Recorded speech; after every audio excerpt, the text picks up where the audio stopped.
Here we are with arguably the best political tag team on TV. Dr. PLO Lumumba on the far end, and Barack Maluka, who has reminded me just now, actually, he doesn't talk very much. He's a PhD now, so it's doctor and doctor.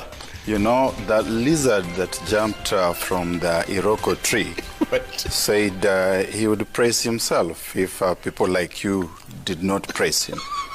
Right. Yeah? Yes. So the only reason I did a PhD was so that people like you can refer to me as doctor. Nothing else. I have no comeback. But he should tell you that I'm the one who insisted. Oh, absolutely. He's the one who insisted that I must do that PhD, and it took me 8 years. Congratulations. Thank you. Congratulations, and well done, Dr. Ari, for encouraging him. So it's doctor and doctor. That's why I call it the best political tag team on TV. Dr. Peel, let me start with you. The presidency. Is it over now? The marriage between the president, is it over now? Is it a foregone conclusion? Jeff, why do you invite me to flog a dead horse? I think the evidence that is available to all and sundry indicates quite clearly that the President of the Republic and his deputy are not reading from the same script. It is a sad reality, particularly at this moment in the history of our country, because it is important, particularly in these nascent democracies, that those who are in the upper echelon of the political ladder read from the same script, because it then gives confidence to the people. But you asked a direct question. My direct answer is, it would appear to me that they have crossed the Rubicon and burnt their boots. Crossed the Rubicon. Dr. Barack, listen, so it happened on a weekend. The president calls in editors to State House and indirectly tells his deputy, why don't you resign? Step aside. First, he shouldn't have done that. If I was his communications advisor, I would tell him that as president, you don't call 4, 5, 6 editors and through them to elocute your message to your deputy president. You summon your deputy president to State House and you tell him that I want you to resign. Now, these two, however, joined at the hip by virtue of the constitutional arrangement that we have. And I think that the deputy president is having a ball.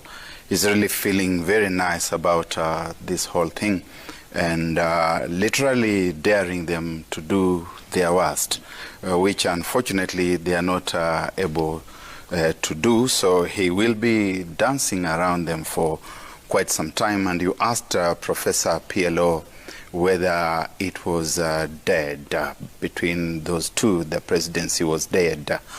The thing is that this country is shipwrecked. Government is shipwrecked. The captain summons the deputy captain through proxy to tell him through proxy to step aside. But the ship is shipwrecked. The vessel is shipwrecked. It doesn't matter whether it has sunk or it is still floating. It is shipwrecked. And all that comes out of it is flotsam. You know, the debris that comes out of a ship that is shipwrecked. Anyone who finds it can claim it. Odinga can claim it. Mudavadi can claim it. Kalonzo Musyoka can claim it. No wonder they tell the deputy president to step aside. The opposition is also shipwrecked. A functional opposition would be telling the president and his deputy that you have failed. Step aside and allow us to give the country a new government. But they are not doing that. Instead, you see them behaving as if they are also inside us in government, losing and missing the best opportunity to tell this government that you have lost it. Yeah. Prof, immediately following the president's interview with the editors, the deputy president came back. He came back almost immediately and said, "I'm on a mission. I can't surrender." You know, if these were light issues, we would talk about them lightly. If it was their lives that they were playing Russian roulette with, we would not care. But to the extent that their actions and inactions have implications on the lives of Kenyans, we ought to be very worried. Because what we see here is what in diplomacy would be called saber-rattling diplomacy. The president and the deputy are daggers drawn, and they are daring each other. And what that has then engendered in the running of the government is indiscipline. And that indiscipline is manifest everywhere. If I was speaking from a textbook standpoint, would have asked Deputy President William Ruto to resign. But yet I understand why he does not resign. Because by continuing to serve in government, he immunizes himself from any machinations that may be thought out or thought about by the presidency. So it is a matter of strategy that he chooses to remain where he is. But the question that you are not asking, which must be asked and answered, what are the implications for the nation? As we speak now, if you are speaking in Greek of old, you would say that the country is between the Scylla and the Charybdis, between the rock and the hard place, between the devil and the deep blue sea. Why do I say so? You see what is happening in Laikipia, the abject abandon with which individuals or groups that are Christian bandits are running riot in that part of the world. You see your president and my president declaring a state of emergency because there is drought. You see your minister for health waxing eloquent on television telling us to keep the COVID protocols. But you see the abject abandon with which the politicians ignore him without consequence.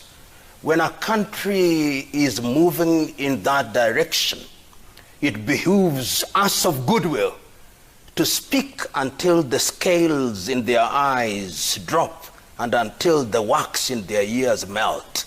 But easier said than done. Very good point. Between the sea and Charybdis, you said? The Scylla and the Charybdis. Yes, The devil in the deep blue sea. the rock and the hard place. Indeed. That is... Okay, so the frustrations, for lack of a better word, continue. Remove GSU, replace with APs. It's a game of musical chairs. And the DP has perfected the art of turning every disadvantage into an advantage. You take away the GSU, you give him the APs. He has a tea party with the APs the next morning, and it's all camaraderie. He's in fact telling you that I can also do with the G4S if you so desire. It's a completely different kind of dispensation. And I think it is largely also a factor of the reality that we haven't quite come to terms with the fact that we have a different constitutional dispensation. It is a dispensation that allows a lot of latitude that was not there in other constitutional dispensations before. And they are the kinds of latitudes that also call for a lot of responsible behavior and conduct. Because when we promulgated the Constitution of Kenya 2010, we were coming from a historical place. There were lessons that we had taken in history about arbitrary use and abuse of power, particularly by the national CEO.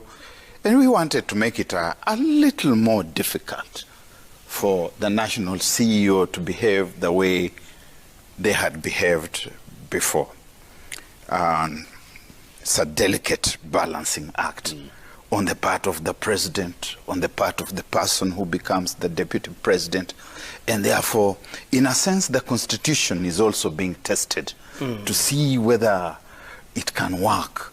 Yes, we are seeing that the constitution can bite, but the constitutional dispensation also assumes that the people, men and women, who are going to occupy those offices are going to exercise self-discipline, which unfortunately is not there. That's why the sorts of things that Professor PLO is talking about obtain in the country, that His Excellency the President himself will say that no more political meetings, and the following day he will have one himself. No more political meetings, and the next day the Deputy President will have one.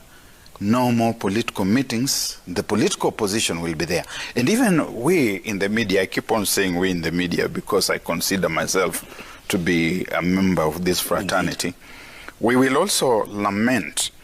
But the following day we go out and give them glowing coverage.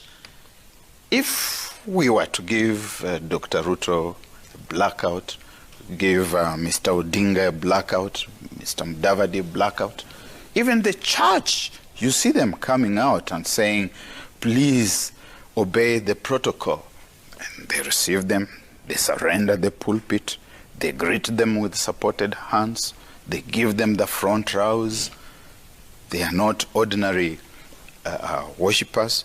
And the media is there with the cameras. They're beaming, sometimes bringing them to our sitting rooms live. We must ask ourselves where we have fallen short, all of us. Prof, I see you nodding there. You agree with this? Are we to blame? If Barack, and you allow me to be a little melodramatic, there is a sense in which while we have a new constitutional dispensation, we came from the Egypt of yesterday physically, but Egypt is still resident in us. And this is manifest in the behavior of the political class. There are individuals who have been in the political class since the 1980s, and it is their stock in trade that they poo-poo everything that is said, even when it makes sense. And we see this on a daily basis with regard to COVID. We see this with the abject abandon with which they conduct their affairs. We see this, and Barack, you will remember, in the year 2008, through your institution, Mvule, you published a book written by Koigi Wawamwere towards genocide in Kenya, the curse of negative ethnicity. Yeah. It is a book that I commend to every Kenyan at this point in our history. Because what one sees is a political class that doesn't care about the population. It is a population that is zombified and hypnotized by the political class. It is a press that is idolizing. It is a church, particularly the Christian churches, that are worshiping latter-day Baals, and as he said, allow politicians to desecrate the pulpit. And there is a sense in which the country has reached a stage where sense does not make sense. It is a country where greed is our creed, and that is a dangerous place to be at. And as we approach the elections, and we must talk about this very early on, you can already see the drums of war being beaten. And there is a sense of deja vu. When I see what is happening in Laikipia, I can remember in 1992 and 1997, it started this way, and then it snowballed.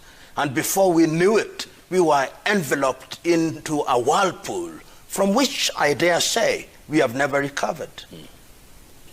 Prof, you know, you're so right. We are so myopic sometimes. We are so myopic. And Dr. Barrett, let me ask you this.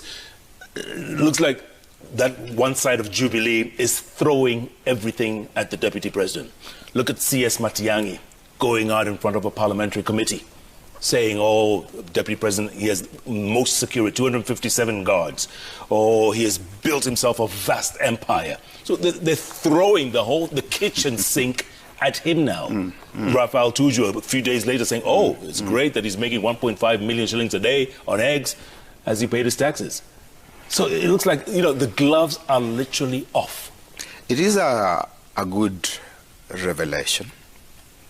And I would want to see more of those kinds of revelatory moments and like activities. Lifestyle audits. But I would like to see them across the board. I would like to see and to know who else owns what. I would like to know where they got it. And I would like to know whether they are paying taxes or not. I would like to know who allocates the security detail to each one of these fellows. I don't know, for example, whether the deputy president picks up the phone and summons certain members of the GSU to his residence or to his egg farms. There is a sense in which we lose the plot. And we start actually parroting about the whole thing like popinjays in a manner that clearly indicates we have not reflected about this thing. And even when such a very frightful thing like stoning the deputy president's motorcade happens, we start treating it as normal. And when I saw that happening, I got very afraid. I said, the next thing we are likely to see is somebody stoning the president's motorcade. What happens? Are we replaying 1969 again? Do we really know what we are doing? And it starts with the alpha political class up there, the mutual exchanges. Because when you talk about throwing the kitchen wash basin at the deputy president, these basins are actually being flung from all directions. And that's what I mean when I say that we are shipwrecked. And this government has gone beyond its sell-by debt. If there was an opposition that could pressurize, it would be telling them to step down, to go home. They have forgotten why Kenyans elected them. They have forgotten what their mandate is. The president who should be in charge as the person who occupies the one institution that symbolizes national unity has himself played the politics of division. And once the presidency has collapsed, because the presidency has collapsed, I can look in that camera and tell the occupants of the presidency that the presidency has collapsed. The executive has collapsed. There are no cabinet meetings. The cabinet is informed with mutual internal suspicion. They ought to step aside. And it's only the opposition which can organize itself and pressurize them either to cohere and do what they are supposed to do, or to step aside altogether. And yet the political opposition has lined itself up, waiting to be blessed by the president so that it can take over. And that president, instead of going back to his party and telling members of his party that our deputy has become truant, let us find a way, even as a party, of separating ourselves from him if they have the ability and the proclivity. He goes to the political opposition to tell them to come together. I've never seen anything like that. Barack, if you permit me, Yes. there is a sense in which we could say that under the new political dispensation, the tantrums we see now, juvenile, adolescent tantrums that may accompany a new political dispensation. But I think we've been here for long. And part of the Kenyan problem, as I see it, and I can't be contradicted on this, is that we have, and I've said this before, that we are in the business, if we want to be metaphorical about it, that we keep on changing the forests to mean political parties, but the monkeys remain the same with their old habits. So you have every election cycle a group of individuals who are the political kingpins migrating. The migratory nature of the Kenyan politician is legendary and without compare in the continent of Africa. So they move from a thing that is called the party A to a thing that is called the party B to a thing that is called the party C. So I think it is insult to the English word political party to describe the contraption that we have in Kenya as political parties. They are vehicles that are crafted periodically and are animated by ethnicization of those contraptions for purposes of competing for political office. When a country finds ourselves in such a situation, what suffers at the very outset is objectivity. The other thing that suffers is ideas. Julius Nyerere used to put it very well, that when a leadership becomes bankrupt of ideas, then what they do is that they have body-shifting things that they call political parties, and then they mobilize ethnically and mobilize religiously. And you don't listen. I don't listen to the Kenyan politician when they are on the podium, when they are reading speeches written for them. No. Listen to them at the funerals that they attend as a matter of course. Listen to them in the unguarded moments when they speak from their hearts. And that tells you, listen to what is happening, which annoys me to no end and should annoy every Kenyan. Mount Kenya, Nyanza, Western, nobody talks about Kenya. We are talking about the regionalization, the ethnicization of our agenda. And when they talk about agriculture, they talk about health, they talk about education, is simply because that is the darn thing in 21st century political discourse. But it is skin deep. It is a thin veneer. It is a moral fig leaf that they use to hide their political nakedness. And this is what we should expose when we have opportunity to do so, and we expose it, Jeff. Because, as they say in Kiswahili, mtego wa panya huingia waliomo na wasiokuwemo. We may not be at the center of the politics of it, but when they succeed in messing up this country, it is your children and children's children who will suffer. There is enough history in the region to tell us that. But they don't hear. As I said a little earlier, and I say so ad nauseum, the scales of ambition have clouded their vision. The wax of material wealth has blocked their ears. What shall we do? Prof, real quick, remember the bromance that was between the two? Just matching shirts, matching ties. We bought all that in 2013. Was it from the start? Was it a mismatch? Was it a... Barack, you will correct me as a student of literature. I do not know who said it. But it was said that in a marriage of convenience, the couples sleep on the same bed, but they have different dreams. Permit me to say that it was a marriage of convenience, and the couples each had different dreams. But what is done in darkness, as the good book says, now manifests in broad daylight, and we are beholding it to our detriment, to our anger. This is what is happening. We cannot sugarcoat it anymore. It is self-evident. You agree? Absolutely. Yeah. It's the marriage between Mark Antony and Caesar's sister. It's a marriage of convenience. The two were never together. The two were completely different continents of thought, of vision, self-focused vision, but completely apart. And one was using the other one as a horse, riding on the back to where he wanted to go.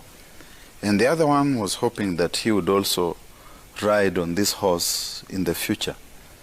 But the horse rider, having crossed the Rubicon twice, decided that it was done.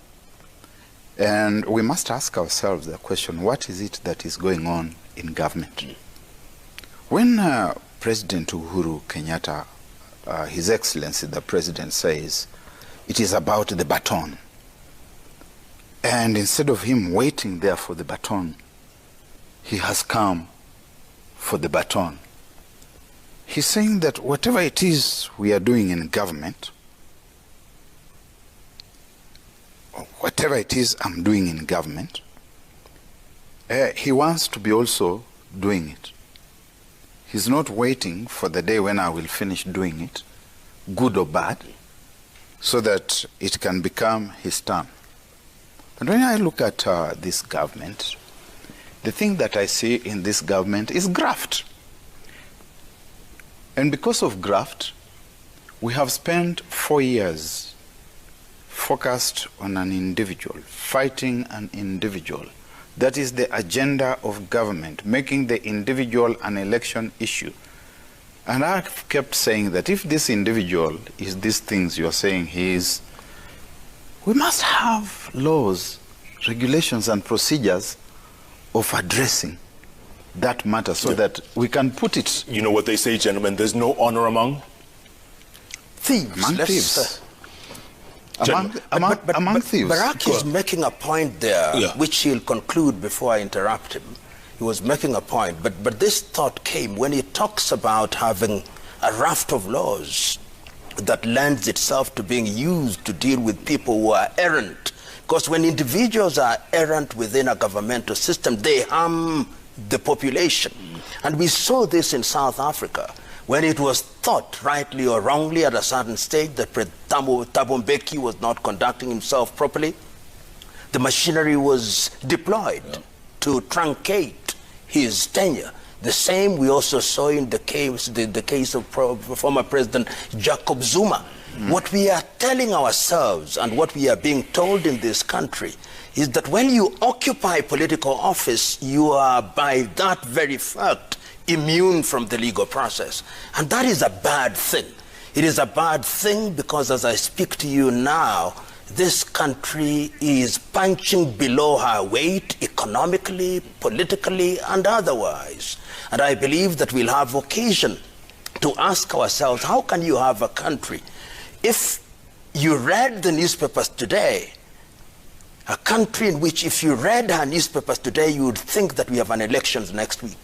We have elections next week, which tells one story. If I'm an investor, I would postpone my investment decision in this country until the year 2024. So there would be no employment, which tells an investor that this is not the place to go, which means that we are suffering, our agriculture is suffering, which means that our employment and manufacturing sector is suffering. But what do we hear from the political class? Even the clergy. I remember, I was old enough to remember, when if the Catholic Church issued a letter, the country would come to a standstill. Today, we have individuals who wear the dog's collar, who, when they sight a politician, they tremble and quake in their boots. That is how far we have sunk. And this has happened because indiscipline has become the culture of this nation. Democracy presupposes a number of things. One, the maturity of the masses.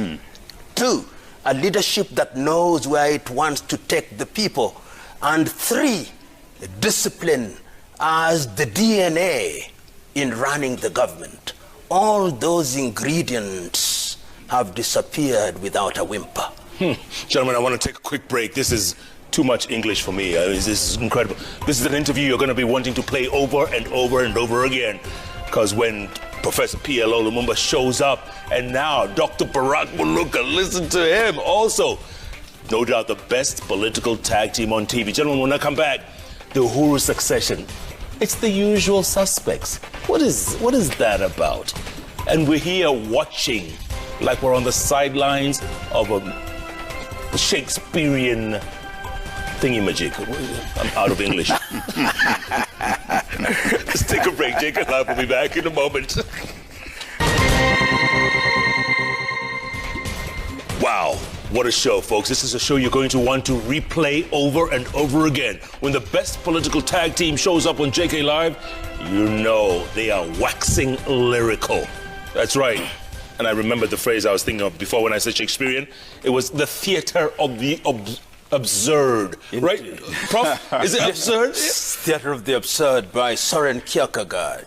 And Albert Camus. And Albert Camus, yeah. And Franz Kafka. Those were the leading thinkers of that generation. That's right. And Prof, we are walking into this eyes wide open, aren't we? Walking into this. You know, there is something that is tragic about this. Tragic in the sense that we are walking with the delicacy of sleepwalkers. And it is Albert Einstein who famously said that you keep on doing things the same way and you expect a different result, then that is classical stupidity. My words to make a point that he made. And this is where we are at.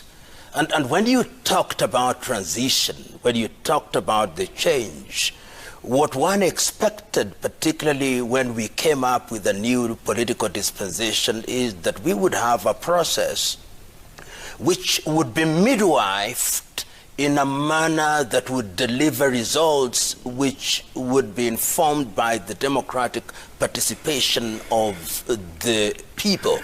But what has happened in Kenyan politics is there are few individuals who, as I said a little earlier, have succeeded over the years in hypnotizing their ethnic constituencies, have captured Kenyan politics.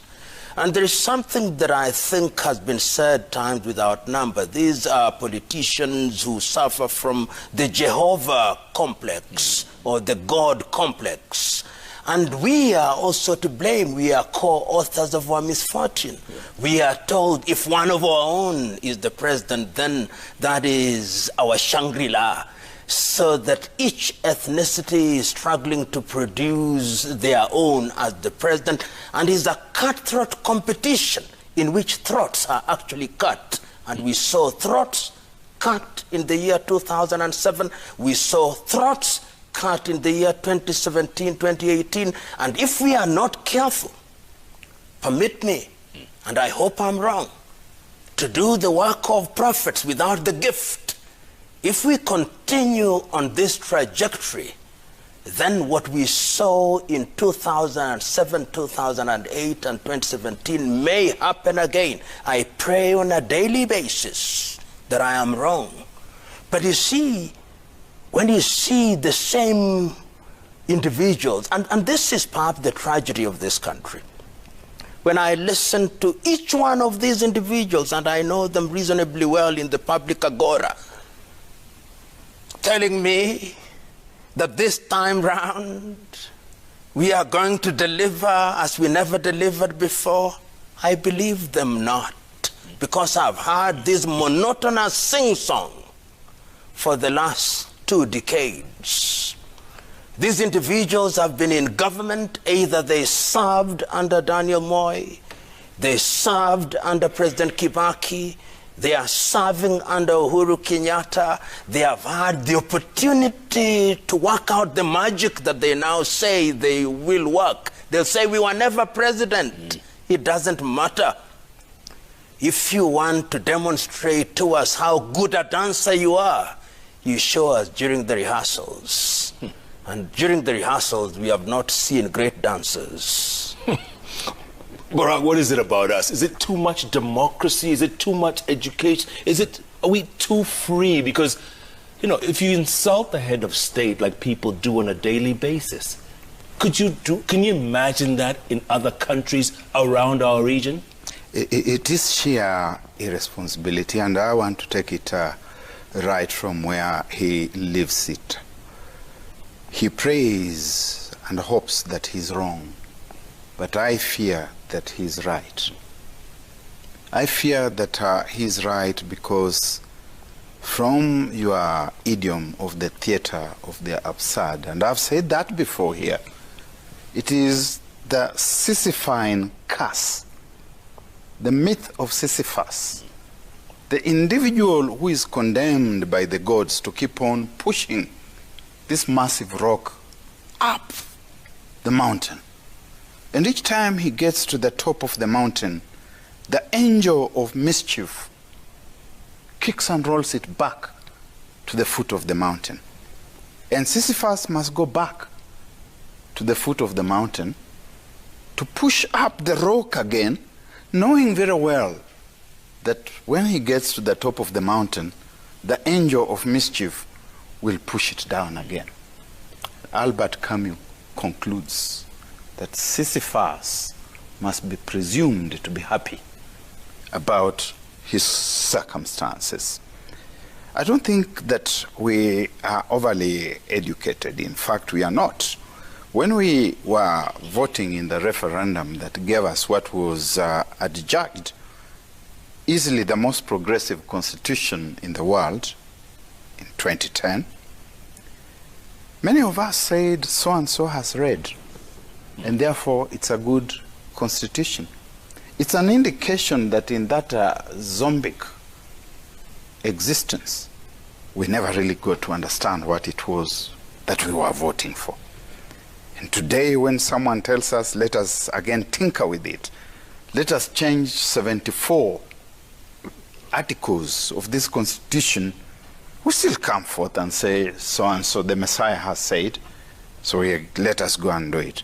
And if we are told by somebody else, let us not do it, we also say, the Messiah has said, so let us not do it. In terms of education, it is inadequate. Perhaps one of the things we needed to have done was to institute continuous constitutional education from the moment that we promulgated the Constitution on the 27th day of August 2010. We ought to have made it a continuous preoccupation. And perhaps somebody must have thought that IBC would, among other things, be dealing with that. But IBC is within the narrow space of elections and boundaries and things that pertain to democratic institution and constitution of government and transfer of power. We need something much broader that keeps us consciously educated about even government, about this whole notion of democracy. Sometimes we think that democracy is going to the ballot box and casting the vote. Democracy is broader than that. Democracy is about equal access, or equitable at the very least, access to the opportunities in the country. It's about knowing that the people who go to government do not go there to eat. PLO uses the expression that they have served. I beg to differ slightly. They have eaten. They ate under Kenyatta, they ate under Moi, they ate under Kibaki. In fact, when Kibaki came to power, people were very ostentatious. They said things like, it is our turn to eat.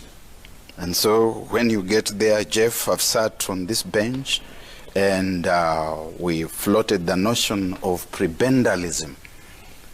And some people got mystified by the idiom of prebendalism rather than what sits behind it. Prebendalism, that belief that one of the foremost benefits of being in government is the opportunity to make personal gain that is not merited. That access, it's an opportunity to access the fat of the nation. And a lot of this wrestling that we are seeing in government today is really not about service. It's about who is eating what, who gets which tender, how much is looped on top of that tender and who goes lapping it and benefiting with their cronies. It's not about you and I. And so going forward, because we may also lament a little too much. Yeah. Hold that thought, Barack, hold that thought just for a moment. Because when you look at the Uhuru succession now, Prof, it's the usual suspects. It's the usual suspects. Look at the lineup. Look at the coalitions being formed. You know, Jeff, at one time, Barack and I deluded ourselves. We were young and impressionable, and we deluded ourselves that we've got to throw our hearts in the arena, and we did. I went with Barack to his rural home in Emmanuelia, and we walked in the streets of Huisero there, and he was looking for votes, and I saw a little child ask him, "Barack, we want money." And I told him. And he called me an idiot. He said, an idiot. If you're not giving us money, you're going to lose, idiot. So, and I give that example because many are apt to say you are in the business of paralyzing yourself through unnecessary analysis. You are in the business of criticism.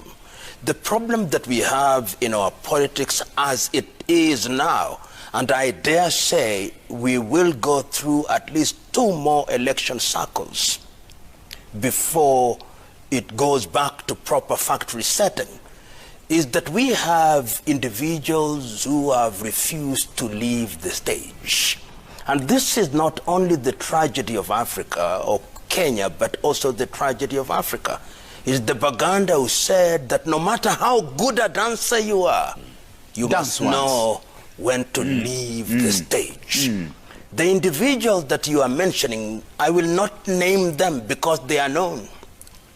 They danced in 1992, we saw them dance. They danced in 1997, we saw them dance. They danced in 2002, we saw them dance. They danced in 2017, we saw them dance. They are saying they are going to dance even better in the year 2022. I do not believe them, but they'll dance nevertheless. And we, the populace, are also part of the problem. We are co-authors of our own misfortune. When I see professionals being assembled under ethnic banners, under the glare of the media, Mount Kenya, Kambas, Coast, Luo, Luhyas, marginalized groups, then you know that Kenya is an orphan. And to the extent that Kenya is orphaned, it is only those who have received a seal of approval from their ethnicities that can be on the dance floor. They will be there. And as I said at the very beginning, we are between the Scylla and the Charybdis.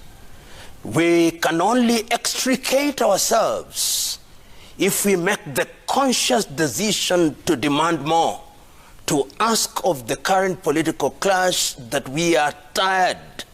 And it can happen in the twinkling of an eye, or it cannot happen.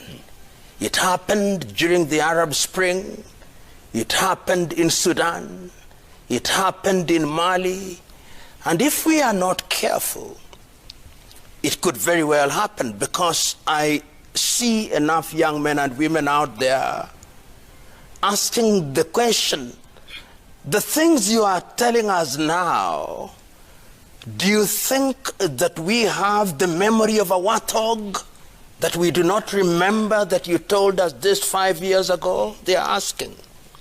When I see the borders being used and misused across the political divide, are they not asking these questions? So I hear you, Jeff Koinange, musing over your nation as I do. But we, for the moment, find ourselves in these difficult places. It started, I remember, as a young graduate, it was Ford. It was Ford Kenya. It was COD. It was NASA. It was Jubilee. All these formations, but the contents are the same. The packaging may change to delude you and I, but it remains the same. Yeah. Until the day that we wake up, nothing dramatic is going to happen. But yet, our duty, even in the face of this unfortunate reality, is to keep up our voices alive, even when they'll not be heard at their most eloquent. Let history record one day that amidst this gloom, there was a glimmer of fearless statements telling us, proceed not, they are the very same. Gentlemen, that's deep stuff, deep stuff. In fact, I've just thought of a phrase right now. The more things change, the more they remain the same.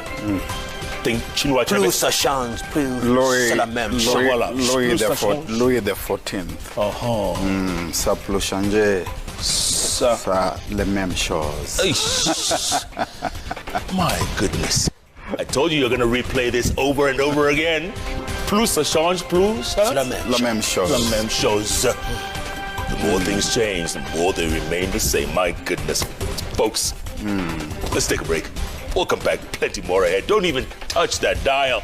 So much more ahead. This is the real state of the nation, right here on JK Live. Back in a moment. JKO, we're having today. Thank you. Welcome back. We are live with two doctors. That's right. Dr. Barack, he just informed us, and he is a PhD. It's good to know. And of course, Dr. BLO, doctor and doctor. Not informed you, but you know what Achebe says about the lizard and the iroko tree. It doesn't. And PLO told me, look, there are all these things which you know and which are very good, but you must sort yourself out to become a man of title. And you are. You succeeded. Well done. Prof, let's face it. Some people say things started falling apart when the handshake happened. Is that a misreading of the equation? No, and what happens to Raila Odinga now? You know, in this whole handshake? Jeff, I am not one to... There are too many pundits who have given their analysis of this particular issue. But let us look at the context of what is now described as the handshake. What happened at that time is that the country was on tenterhooks. Therefore, the rapprochement perhaps was necessary, but it started on a wrong footing. One would have thought that the leader of the opposition at that time marshaled in his entire troop. But as we now know, even in those early days, they are individuals who are sulking and have continued to sulk to date. So that the entire process started on the wrong footing. And when that happened, I think we were applying band-aid solutions to a cancerous problem. And when you do that, the cancer festers. The net effect of what we have seen now is that while the handshake, so-called, was touted as a healing process, another new and bigger wound has appeared. So from my own standpoint, it merely graduated a small wound to an even bigger one. And we can see it because immediately that the handshake took place and postponed the problem rather than solved it, within the government there was conflict that was brewing, and now we can see it in its full splendor.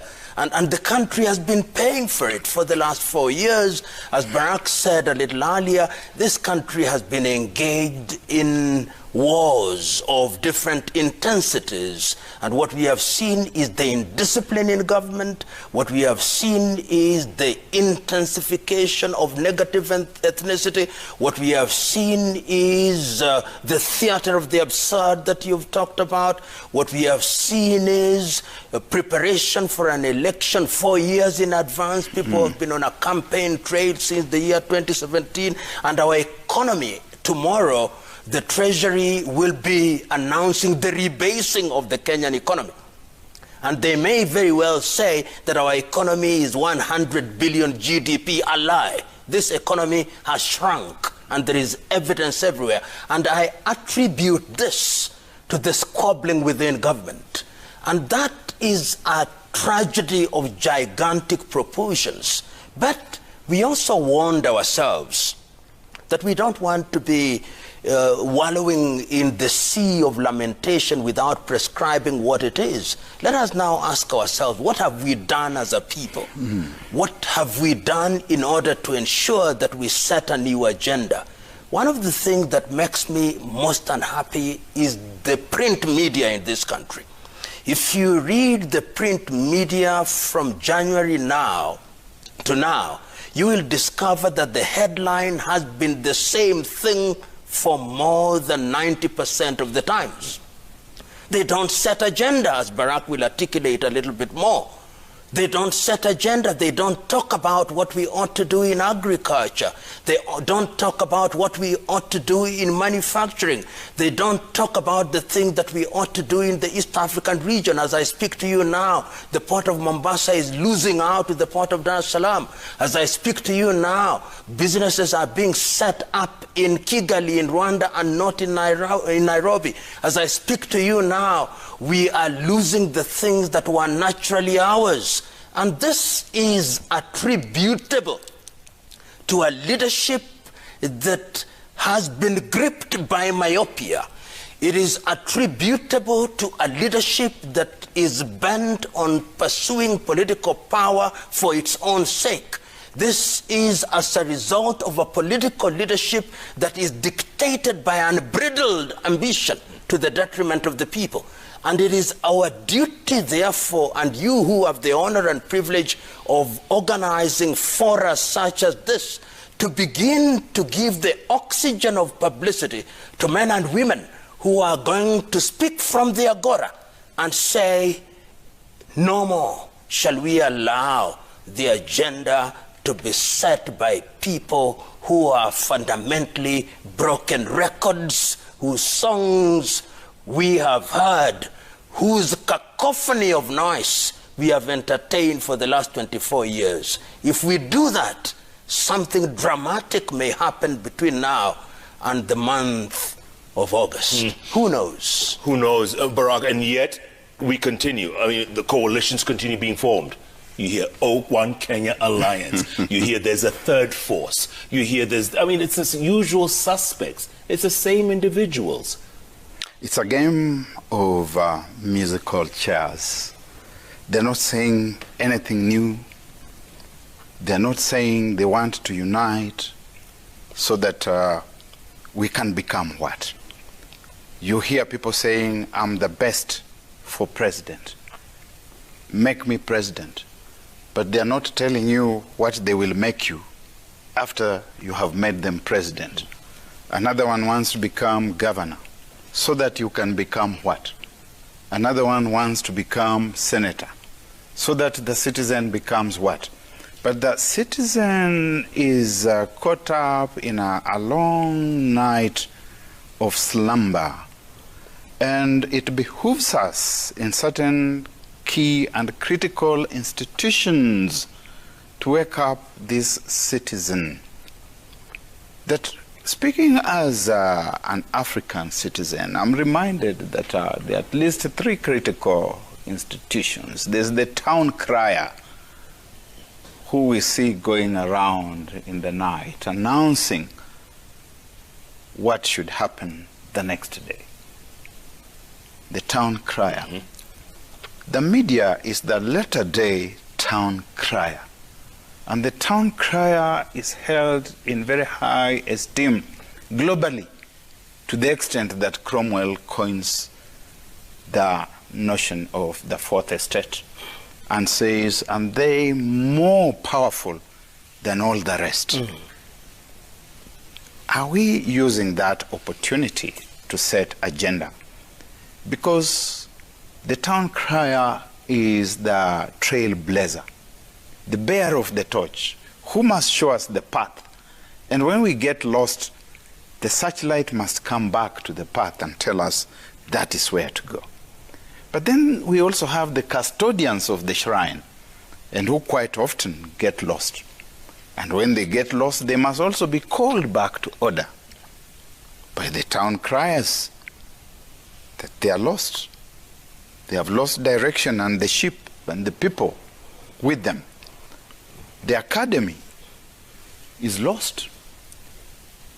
The professors, PLO, with a profound respect to the academy and the professors and the people of letters and high learning and the philosophers and philosopher kings, they have also queued right there. I'm reminded of Joseph de Graft's famous play Muntu, where it doesn't matter who you are and what you have achieved, which high scales, great heights you have scaled, you come back to worship this ethnic messiah, and you have to place your goods, your letters, and your high learning before this second son of Muntu. We need to work ourselves from that slumber. And I've said before, I say it again, certain things must be said repeatedly. The same way we keep hearing about the parable of the sower. I've heard it I don't know how many times, and when I go to church and read about it, I still listen. The media has got three roles, three primary roles. The first one is to inform us and inform the people impartially. We say that facts are sacred. In my communications class, I always say, comma, opinion free. That comma is important. Facts are sacred when they are not laced with opinion. The moment you lace them with opinion, they lose their sanctity. Can we give that information to the people without clouding it with opinion? And opinion must describe itself as opinion, so that we have the op-eds, and we are using them for the valuable purpose of helping the society to move 1, 2, 3 more steps in the right direction. But finally, and most critically, is agenda setting. That all these people may do everything that they are doing.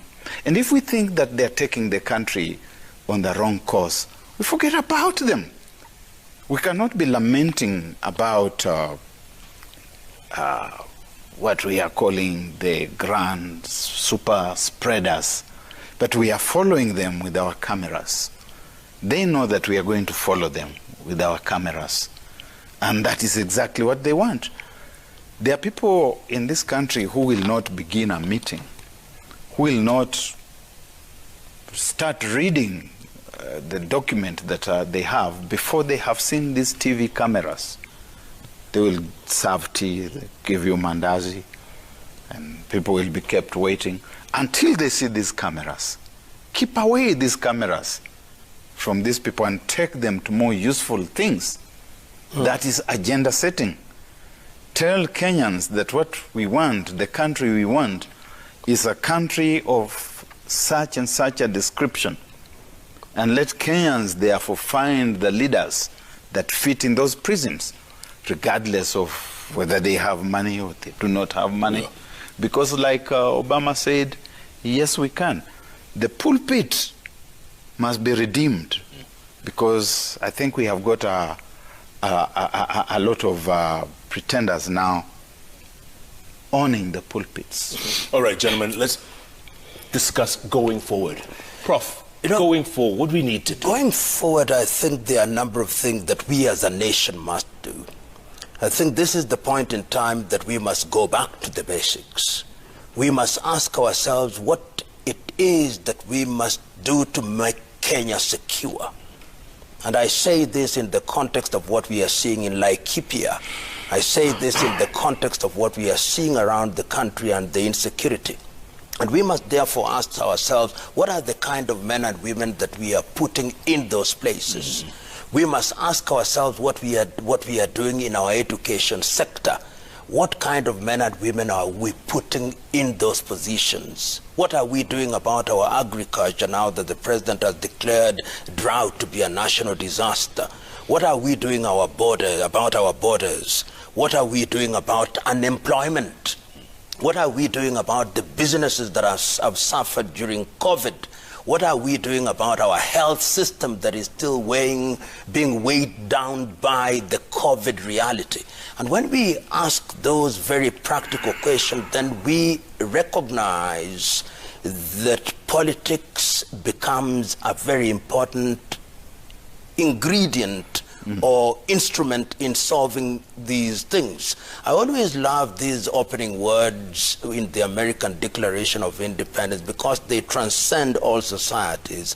We hold this truth to be self-evident, that all men are created equal, that they are endowed by their Creator with certain alienable rights, that among these are life, liberty, and the pursuit of happiness, and that it is for this reason that governments are instituted amongst men to do certain things. And that therefore calls into question how we play our politics. Right now, we have campaigns that are going on full throttle at a time when no seats have been declared vacant. I've not heard the IEBC declaring the office of the president to be vacant. I've not the IEBC declaring that the gubernatorial seats are vacant. Let the country go back and address fundamental issues. When the seats are declared vacant and the campaign period is then set, then let us begin to campaign. But for the moment, we must move in the direction of sanitizing our politics. We must move in the direction of ensuring that we re-inject discipline in government. President Kenyatta is leaving office. He's not going to ask anybody for his vote. As a citizen of this country, what I'm asking of my president, the buck stops at you. Come out. Address your nation. Tell your ministers, I want discipline. Tell the opposition and parliament, we want discipline. Instruct your people to do what is in the best interest of the country so that in these last days of his presidency, he is remembered as a president who, in the midst of a pandemic and difficulties, restored discipline. As a president who, when the country was going awry, was able to come back and hold the reins, as a president who then midwifed in an impartial way a process which produces a leader whom the people have chosen in a democratic process. That is to the political leadership. To we the people, and Baraka has talked about the academy. The academy must now rise up. We have over 68 universities. I want to hear UASU and other bodies, beyond speaking about their salaries, talking about the state of the nation. I want to hear the trade unions talking about the state of the nation. I want to hear the churches and the mosques and temples talking about the state of the nation. I want to hear the private sector talk about the state of the nation. Because if the politicians succeed in messing up our country, and they are trying very hard to mess it up, all of us will drown. It is now that we can stop them. There is time, and it can be done. And history has demonstrated not once, not twice, that the institution of the presidency can do it. Our president, history sits upon his laps, begging him, Mr. President, seize this moment. How I urge him to seize it. If I could use your Latin words, carpe diem. Carpe diem. How's that? Yeah, but the days are ending. Of course, it's got to cut it, chop it off one at a time. But His Excellency, the President, is also headed into the lame duck season.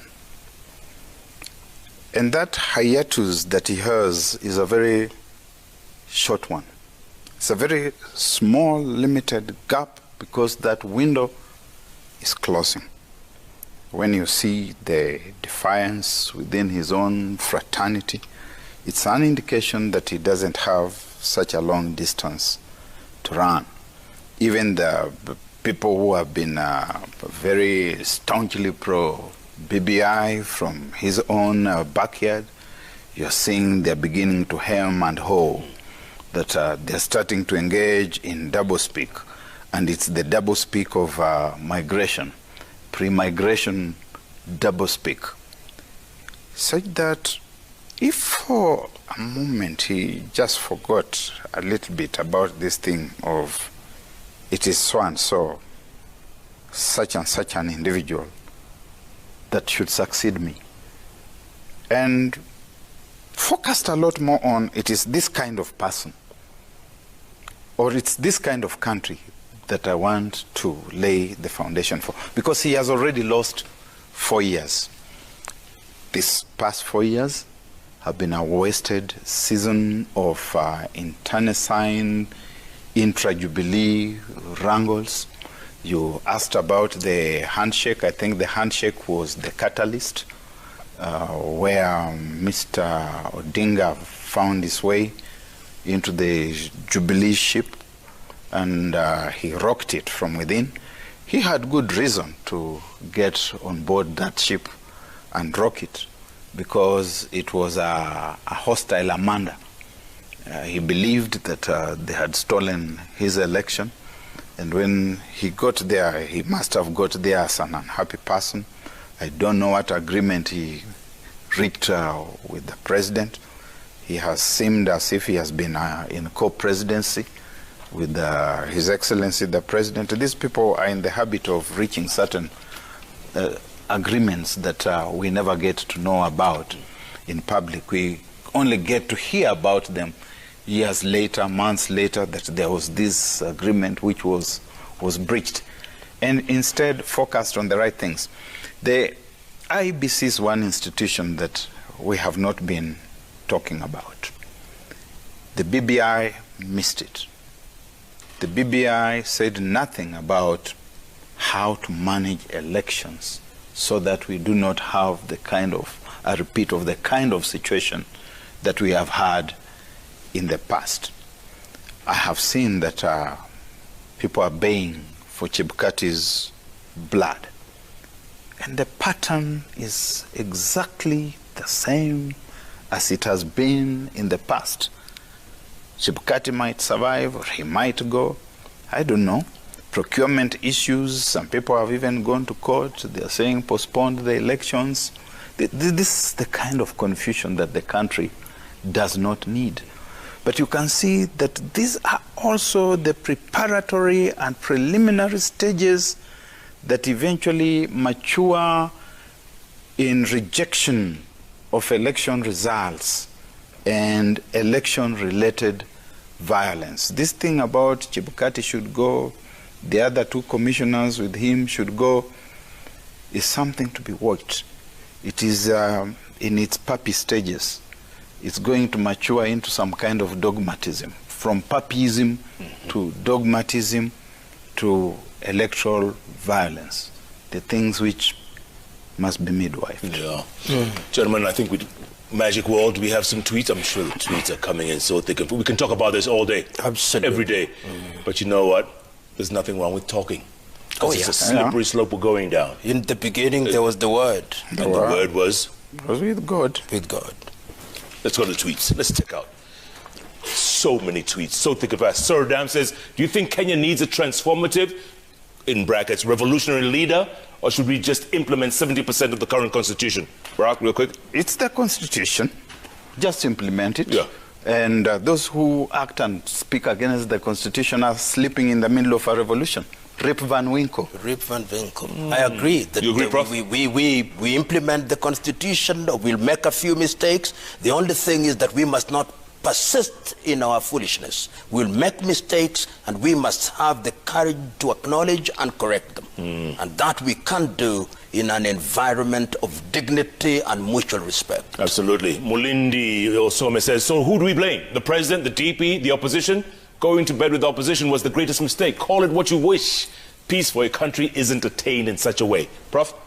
My own view is that let us not apportion blame. If you want to apportion blame, then you'll never get anywhere. My view is that we identify the areas in which we have faltered, and it is our duty to all have our hands on deck and to ensure that we make demands of leaders. You see that in countries where people have gone, where things have been realized, the population has made demands of their leaders, and the leaders are then sensitive to those demands. That is what we must do. All hands on deck, I agree. Tony Manyara says, tribalism in Kenya is responsible for underdevelopment, corruption, rigging of elections, and violence. What can its background tell us about the future risks of Kenyan tribalism and how to put it to an end? How do we do that, Barack? How do we put an end to tribalism? It's a social construction. I don't have any problems with people from other tribes in the country. Nobody from other tribes has a problem with me. And I have not seen ordinary Kenyans having challenges with one another. It is that clique at the top which has created that particular construction, social construction, for its own benefit. Yeah. You know, the tribe is something that is manufactured, and tribalism is used by the selfish and myopic politician for short-term political gains. Otherwise, unity in diversity is our strength as a people.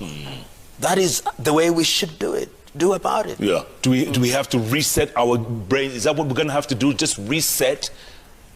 This kind of engagement that we are in is part of the education. You can, somebody is asking, we talk about the CBC and the new curriculum. Right. One of the things that I have a problem with in this country is that we have stated in our constitution and in the instruments within the region that we are working towards an East African integration. And we said it at the very beginning that if you want to integrate, one of the things you want to do is to harmonize your education system. In the last 25 years, we have changed our education. We migrated from the old system into the 844. I've not been told why we did. We now have CBC, and the region is not doing the same. We've got to behave as if we want to be part of East Africa so that we have migration of labor. In my view, CBC is something that we should interrogate within the context of the region, because labor that is only useful within Kenya is not the kind of labor that we want. I want labor to be agile and to be acceptable within the region and beyond. And we are implementing things. Look at CBC and what it needs, and look at the kind of schools that we have in rural Kenya, half of which do not even have electricity and other things. We've got to question these things. This idea by people who are in policy-making position that they have the monopoly of knowledge and wisdom is misguided. It is the shortest avenue to chaos and confusion. And CBC must be interrogated. If you talk to professionals, they'll tell you that those in policy-making decisions simply rammed it down their throats, and they were told this is the way to go. Now we are learning on the go. Not good. Not good. Thomas Masoti is asking, would any of them dare run for presidency?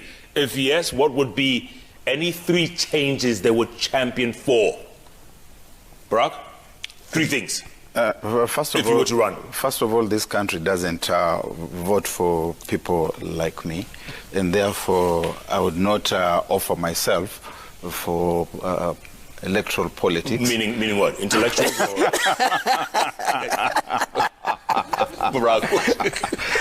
People like you. Just understand, people like myself, people who are independent-minded. Because to be elected in this country, you must first of all identify a demigod.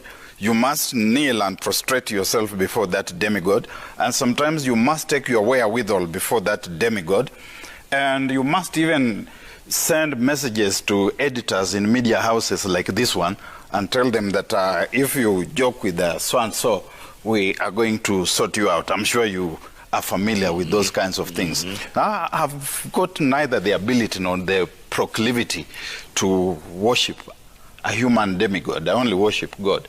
So a country like this one does not elect people like myself. My own view is that when you want to be the president of a young nation such as this, you've got to deal with the soft issues first. And part of the problem, one of the issues that we must fix is the nature of our politics.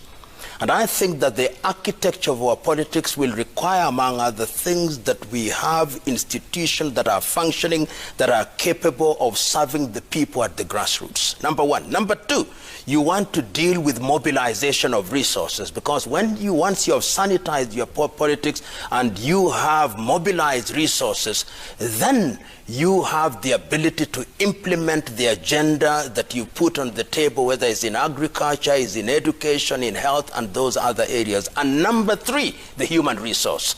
Who are the kind of individuals that you want to be deployed to preside over these things? I was talking to my friend Ole Kina, and he was telling me that just this afternoon they have brought in a bill requiring that people who want to contest certain offices must have university degrees. Not that degrees make people to be better, but the possession of knowledge and exposure is a good thing because it enables you to understand the sophistications of governance in the 21st century. I believe that if we do all those things, deal with human resources, create an enabling political environment, and utilize our resources in a proper manner, then we will achieve what governments are meant to do, to improve the quality of the lives of the people and to unlock their potential. Yeah. The pursuit of happiness. And that picture of where you want the country to be, it must be the beginning point. That in another 50 years, 100 years, this is the kind of country that we want to have. And to get to that model country that we want 50 years from now, this is the human resource that we need. And therefore, harmonize training with labor. We are training people whom we don't know what we want to do with. Hence, graduates will come out of various institutions and then they start loafing around. They border.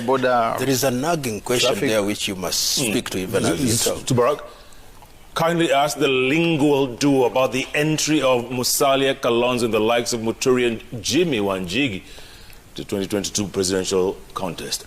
Gentlemen? It's a good thing.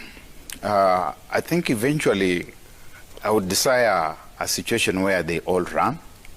I would desire to see a situation where there's no clear winner.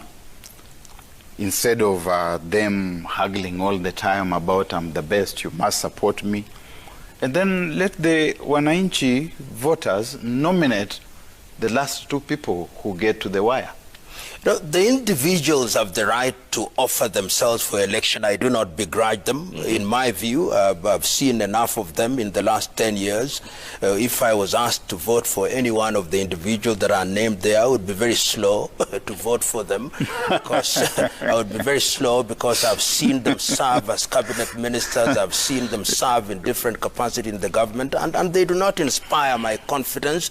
But people are capable of changing. If they change and they are capable of demonstrating that they can deliver, then it is the duty of Kenyans to consider, to weigh them on the scale, and if they find them worthy, to then give them the opportunity to serve. But one of the things that I've realized is that the ballot box is not a magic box that converts people suddenly. So that is the caveat that I would put on the table. And I see somebody wants us to talk about the BBI. It's sub judice. So there is a sense in which we must be very slow to look at the merits of it. But I want to say something without offending the rule of sub judice, that there is no constitution in the world that does not lend itself to amendment at any one time in its life.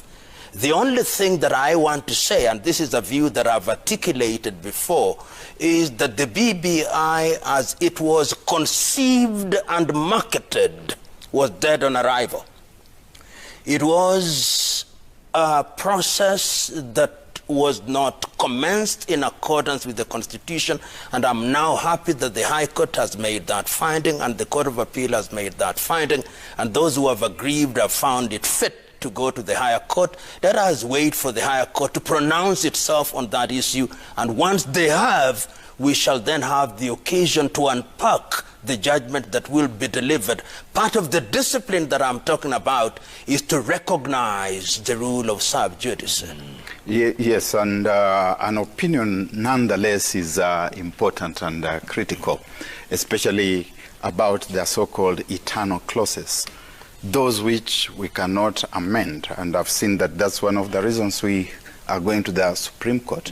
I want to believe that the Constitution of Kenya has clauses that are eternal, that cannot be amended. For example, we can't say that we want to amend the Constitution so that we become a monarchy, a constitutional monarchy.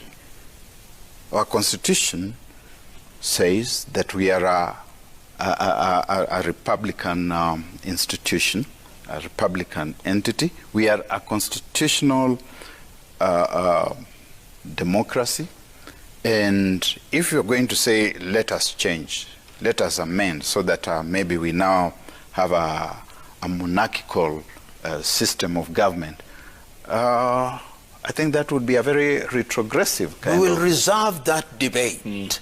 I do not believe that there are eternal clauses, but I believe that there are certain basic structure issues. But we'll debate that a little bit more elaborately. Let's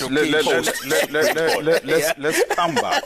All right, gentlemen. Thank you. Closing thoughts. Let's get some closing thoughts. Barack, let's start with you. Closing thoughts going forward. Yeah, I think we are in a very delicate moment. And my plea would go to the alpha political class, as I call it, that it needs to slow down. If it doesn't slow down, it's going to take this country down to the abyss.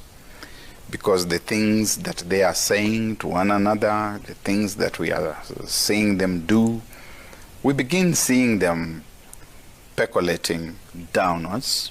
And as they cascade downwards, they start getting to their less sophisticated supporters, and you start seeing the kinds of things that we witnessed over the weekend, the stoning of the deputy president's motorcade. I think it's completely unacceptable. They started experimenting with stoning the former prime minister's motorcade somewhere in Kasarani. They got away with it. They have become bolder. They have stoned the deputy president. They have gotten away with it. I'm very worried that the next thing we are going to see is somebody actually being foolish enough to attempt to stone the presidential motorcade. I've seen an individual even disrupt the presidential motorcade only earlier this year. Certain institutions are sacrosanct. It doesn't matter whether you like the individual who is there or not, whether you agree with them or not, whether you like President Kenyatta or not, Deputy President Ruto or not, whether you like Raila Odinga or not.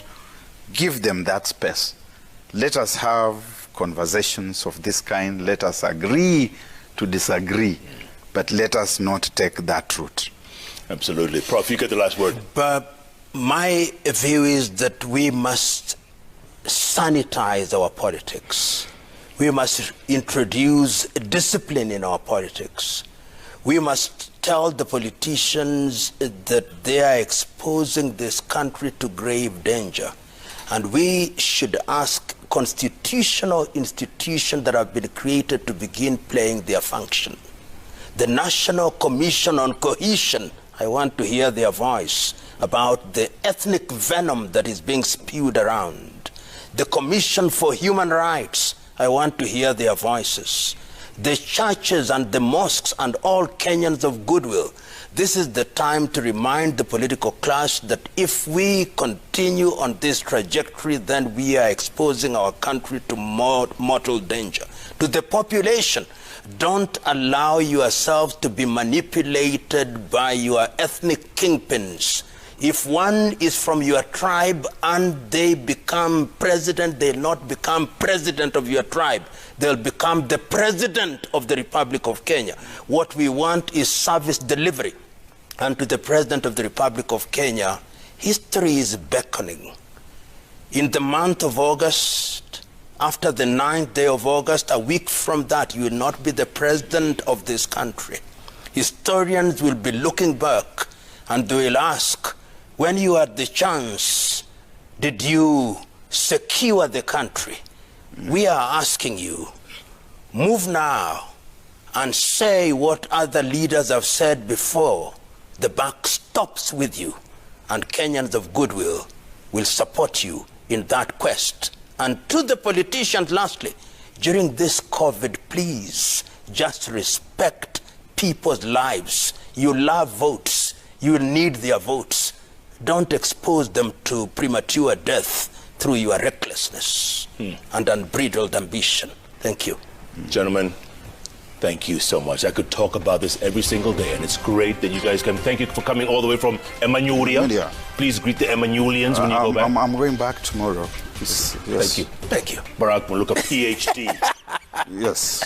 Thanks to Prof. Thanks to Prof. The lizard that jumped from the great Iroko tree. Yes. Gentlemen, thank you for your time. Thank you very much. Really appreciate God it. This is a bless you. conversation we need to keep having over and over again. There's nothing wrong with keep having this conversation, folks. Because like I say, let's keep talking. Because the moment we stop talking is the moment we'll start fighting. And Absolutely. you do not want to go down that slippery slope. Thank you. Thank you. Thank you, gentlemen. Don't forget, Jeff Kennedy Live is powered by Johnny Walker. You know Johnny Walker, exhibiting electrifying quality and celebrating 200 years of blended Scotch excellence. And JK Live also powered by Standard Chartered Bank.